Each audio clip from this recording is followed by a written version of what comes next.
Many employees are unaware that EPFO offers life insurance coverage of up to 7 lakh rupees under the EDLI scheme, with the premium fully paid by the employer. The best part, the premium for this insurance is not deducted from the employee's salary but is entirely paid by the employer.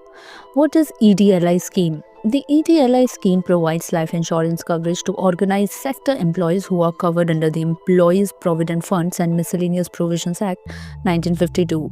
The insurance premium is minimal, with the employer contributing a maximum of 75 rupees per month per employee.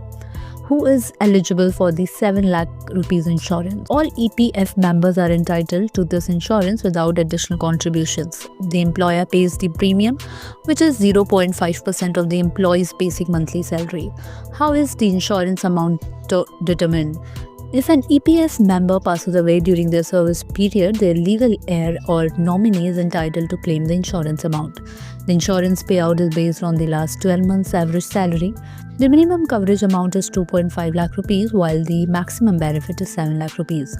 How to claim the insurance amount? To claim the insurance amount, the nominee or legal heir must fill out Form 5IF, submit essential documents including the death certificate and nomination proof. Submit the completed form to the relevant EPFO office for processing.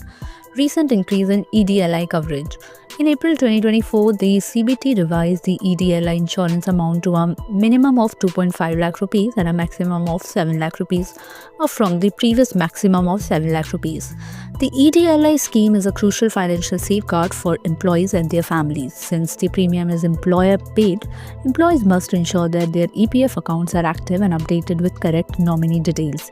Make sure your EPF nominee details are up to date to ensure financial security in difficult circumstances. Don't miss out on this vital benefit. For more updates, subscribe to our YouTube channel TSW News. News that reveal the truth.